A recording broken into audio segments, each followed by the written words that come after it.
when you move into a bigger job and into senior leadership, no one sort of says, "Oh, right, now we need to look out at the marketplace or the economy or any of those things." So you've got to start. You do start to realize, actually, my focus has got to be less internally and more externally, so I can then turn it internally again to help us to take advantage of what we think is coming. The question is from Thinking Focus. Hi, I'm Paul from Thinking Focus. Hi, I'm Richard from Thinking Focus. And the question is, in what ways do senior leaders need to be aware of what's happening around them? Now, this question, Richard, is one of 4 podcasts that we're going to do over the next few weeks. Yes. Based on a model that you were heavily influential in developing, which we use when we're coaching people who want to be senior leaders. And we call it the pillars of senior roles, or the pillars of senior leadership. That's right. Now, a couple of things about this model. One, I mean, I don't know about you, but I use it for more than just people who want to be CEO. I actually think of it as anybody who wants to do a big job. These are 4 things they should consider. Yeah, anyone that's in, I think you put it really well, a big job that's demanding, exciting, multifaceted, anything like that. Yeah. And we're not saying for one second that this is the only thing. It's that you get these 4 things right, there is nothing else. We're just saying that these are 4 areas that we find really helpful, particularly in the coaching work that we do, to stick in front of people to go think about these things. Yeah, I think it's important to say it's not definitive, is it? That there's only these 4 things to think about. No. So before we get into today's question, I think it would be really interesting for me to ask you a few questions. So firstly, introduce the model. What are the 4 areas? So the 4 areas or the 4 pillars, as we were calling them.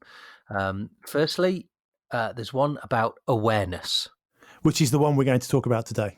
Are you aware of the wider contextual awareness around the organization and yourself? So the marketplace, things like that. Also, that might touch on your own self-awareness and awareness around other people as well. Stuff like politics, for example, that's going on in an organization. So first one's awareness. And number 2 is? We talk about resilience.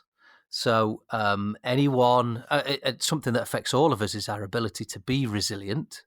But certainly if you're in a senior leadership position or doing a big job, how resilient are you, or how can you display traits of resilience?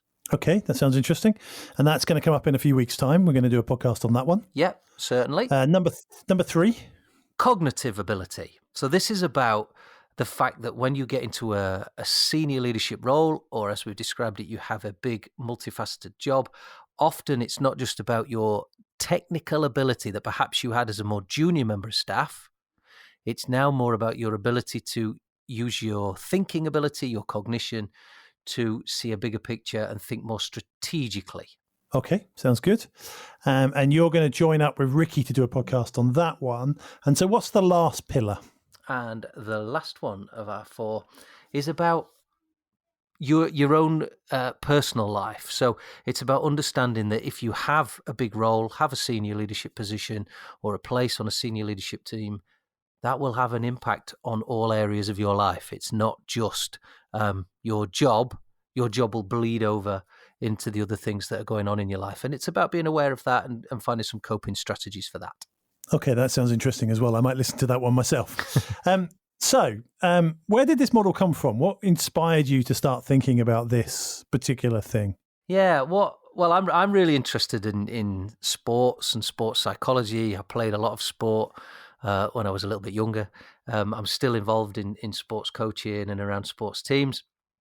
And I was listening to a guy speak called James Galanis.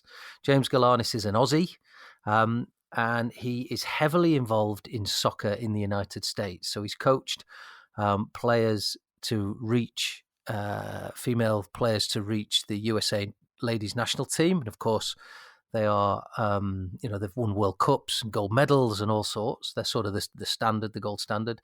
And he's director of Universal Soccer Academy and Medford Strikers Soccer Club in New Jersey. And I was listening to him talk, and he talked about 5 areas to develop champions, he called it. 5 pillars of a champion. So you can see what we've done there with our model. But he talked about technical skill, tactical skill, mental toughness, sort of game day mental toughness, physical power, and the last one was about character, the person's character and the support networks they have around them. And that, when I was listening to him talk, it really made me think that actually he has a framework that he works on and with young players, aspiring players. And actually, it made me think, what if we had a framework within which that we work with when we're coaching executives? I think that's a really interesting, take from sports psychology, because actually, what a lot of the sports guys are doing is asking people to kind of step up and work at an elite performance. And essentially that's kind of what we do, just in a different field. It's helping people step up and deliver elite performance in the business world. So I think I've always thought there's a big overlap between what the sports psychology world does and what the business or organizational psychology world does. So I think it's a really interesting model. So this first area we're going to talk about then is awareness. I'm just going to remind you of the question, because we've been chatting about the model for a while. So in what ways do senior leaders need to be aware of what's happening around them? When we start to move into bigger roles, senior positions, leadership positions, we've got to take our focus away from just our own needs, think about the needs of others, the needs of the business as a whole. So we have to start to pay more attention to, for example, the marketplace that we operate within. What's happening in the marketplace, not just today, but what could we see happening in the future? What are the industry trends that we think might be coming? 2 years, 3 years, 4 years, 5 years, maybe more down the line. So we've got to start to lift our head above the parapet and have some awareness of what are other people talking about? Where are things going? What's the economy doing and saying? What do I think that will mean for us? So what we're really talking about here is that somebody senior needs to not just be inside their own organization, not to be quite so insular, and looking around at the wider marketplace, looking around at the bigger scheme, and going, well, actually, what do other people think, and what are other companies doing, and what are the trends, what are the commentators saying in my space, and what are the analysts talking about? And crucially, what's my interpretation of all that for us? Right. What does that mean? So I think often, I'm sure you've seen this when you've been coaching people, and from your own experience as well. When you move into a bigger job and into senior leadership, nobody often teaches you that stuff. No one sort of says, "Oh, right, now we need to look out at the marketplace or the economy or any of those things." So you've got to start. You do start to realize, actually, my focus has got to be less internally and more externally, so I can then turn it internally again to help us to take advantage of what we think is coming in the future, and that could be a threat that you see on the horizon. For example, if you think in the UK, the whole Brexit debate that's happened over the last how many years? About 50 years from the feeling of it. Yeah. If you go back to when a referendum was announced in whatever year that was, but senior leaders would have been thinking, right, okay, if this goes, yes, we'll leave, what does that mean? What will happen? How do we take advantage of that? How do we react to that? So even though there was a chance there could have been a vote to stay or remain, as it was called, wasn't it? Yeah. Senior leaders would have been thinking about what would a vote either way mean. So you begin to start to look outward at the horizon, so you can then look inward to take advantage of some of the opportunities, shore yourself up around some of the threats that might be out there. So there's that wider awareness that we need to start to begin to have. And so if I'm in a position where I'm kind of stepping up into a bigger role, I therefore need to start having a different set of conversations with people. So I need to start asking people what they think about some of these issues, maybe, start reading different stuff, reading some industry magazines, but also reading, general press and watching things on the TV to have a much more rounded view of the impact of the world and what's going to happen to my bit of my business. That's right. And I think crucially with that, it's not believing everything that we read. It's not thinking that just because, someone's been on the BBC, for example, or Sky News, or, wherever you get your news from, and said something that it is the truth. So it's about listening, being aware, paying attention, but drawing your own conclusions after talking it over with other senior colleagues who have experience, so you can form a more rounded view. But I think also, if you're new to a senior leadership team, you may walk in and find there's a fair bit of groupthink going on. Ah, fair enough. You may find that if senior leadership that's been in position for a while, maybe they're all thinking the same way. So you can, sometimes it's challenging culturally, but you can play an important role where you bring a different view and you ask some different questions. Okay. So what we're really talking about is awareness of the external, of the other, of the bigger picture. What other areas do senior people really need to be aware of? Well, I think it's not just, you're right. It's not just that sort of bigger picture marketplace awareness. There's also an increased awareness about yourself. So that when we talk about self-awareness, what many people perhaps listening who are in big jobs and senior positions will know that you need to become really self-aware, and perhaps you'll go through a number of exercises before you even get this sort of bigger role, where you get 360 reviews, you get a lot of feedback, you get all that sort of stuff. Maybe you've gone through profiling, and that raises your self-awareness. So you need to approach that with a growth mindset, one that is willing to listen to what you're hearing about your strengths and your weaknesses, and willing to work on them. Because this will ultimately give you more opportunity to succeed. And I think, a bit like in sports psychology, if you're a young player, talented player, and you join an elite team or a strong, good team, your talent won't be enough. You'll suddenly realize there's a gap between just your talent and what everyone else is doing. And that's often the same in business as well, that you might get in the team because you've done a good job at something, but you suddenly realize you are not as strong, maybe strategically or other things, as other members in the team. So becoming aware of your strengths and weaknesses and having an appetite to work on them will really aid a person's development into a senior role. And a lot of people get really sort of concerned about the idea of almost coming to face the fact that they have weaknesses. I read some stuff a while ago from a philosopher, but it's a really nice idea. And he's talking about thinking about weaknesses as the weaknesses of our strengths.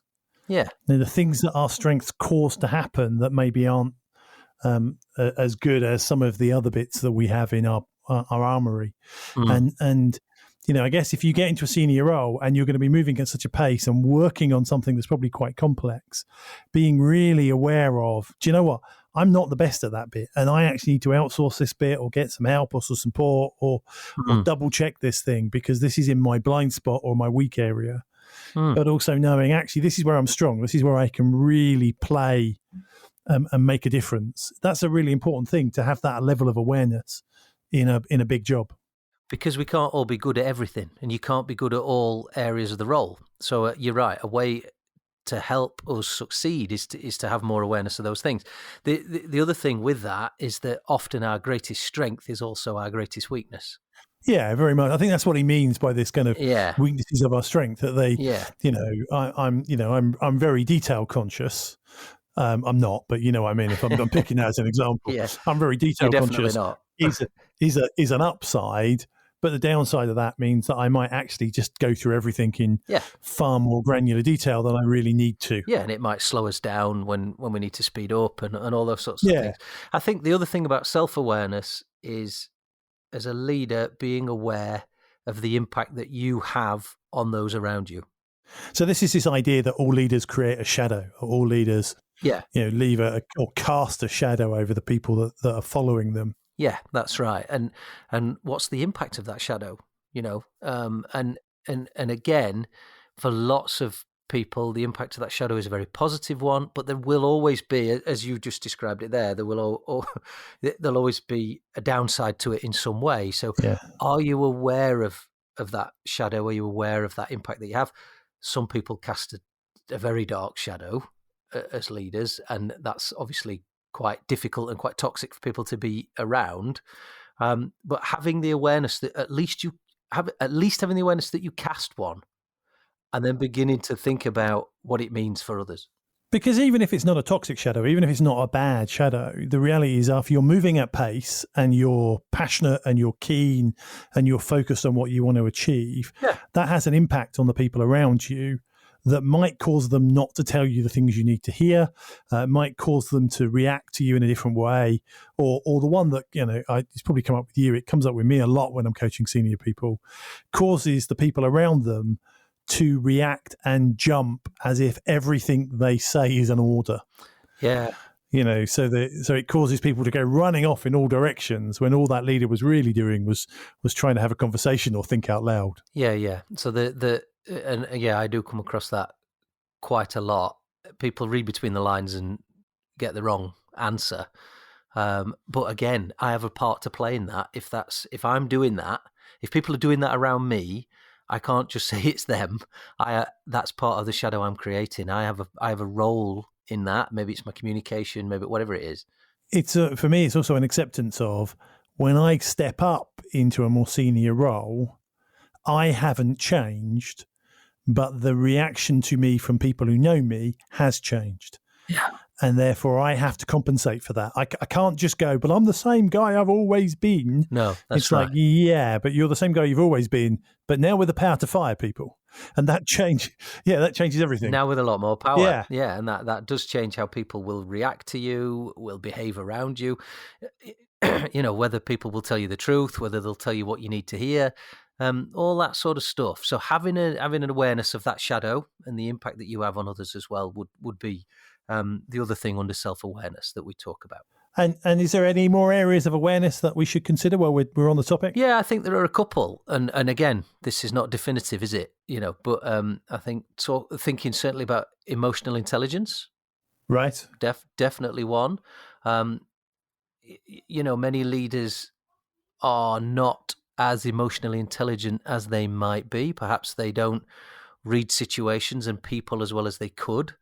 Perhaps they're not, as you've just described, as aware as the fact that they have a newfound position and how people might perceive that position and perceive them, and not picking up on some of the clues that are around them and the emotions that others might display around them as evidence of how people are thinking or feeling.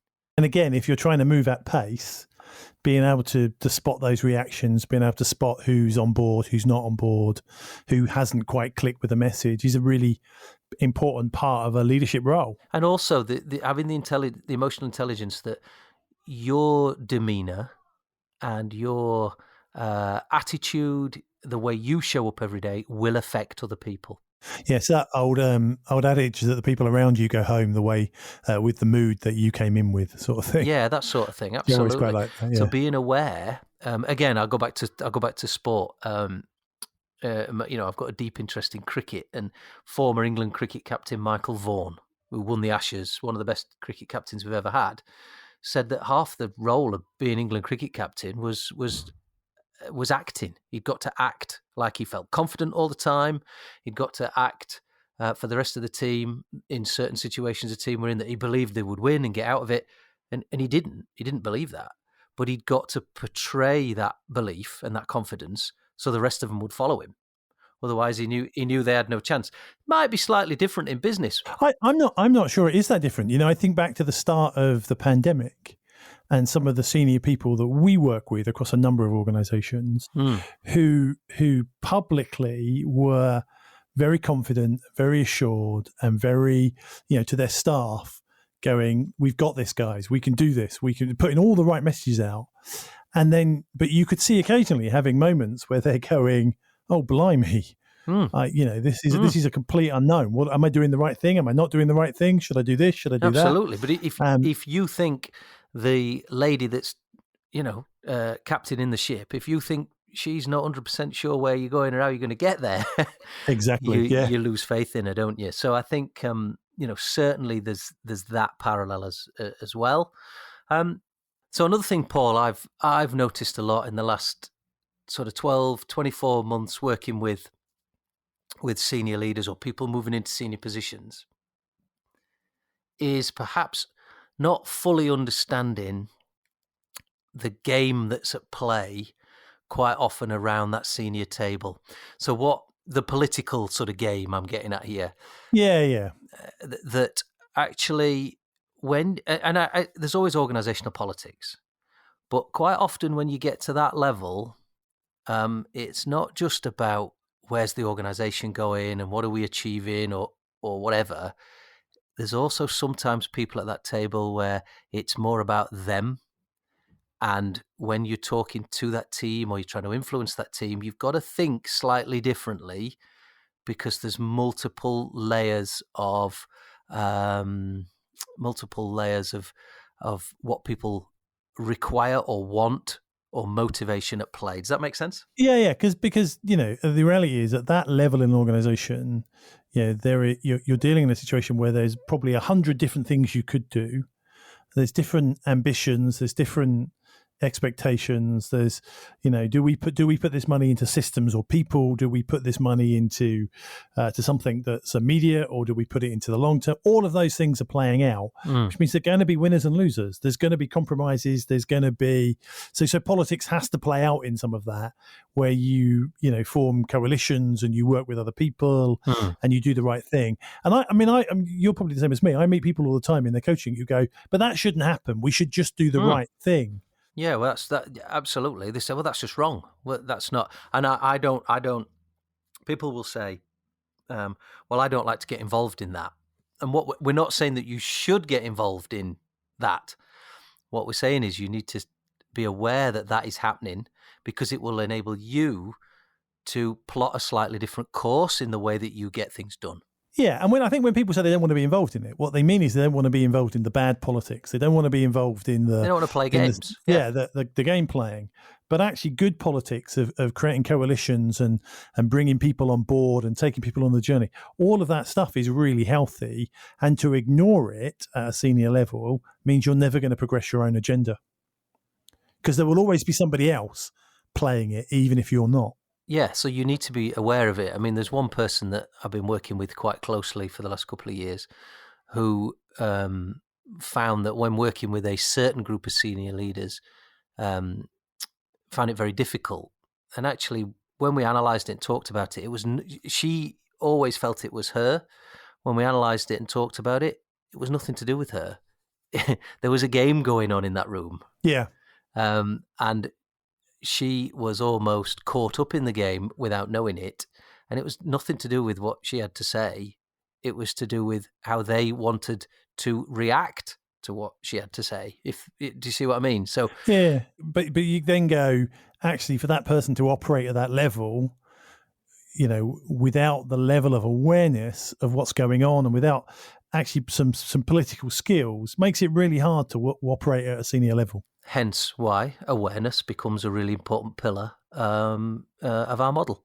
Cool. So that's the first pillar of the model. Just to summarize that again. So what we're really talking about in awareness is, I think, sort of three areas. One, I would call sort of a wider contextual awareness, because we talked about marketplace and economy and trends within the industry. Yep. The second one was very much a self-awareness about your strengths, your weaknesses, the shadow you cast. Yeah. And the third one, I'm going to clump a few of those last bits together and say, and there's sort of an awareness of others and what they want and the politics around that and, how they're reacting and how they perceive you and emotional intelligence and all those things wrap in.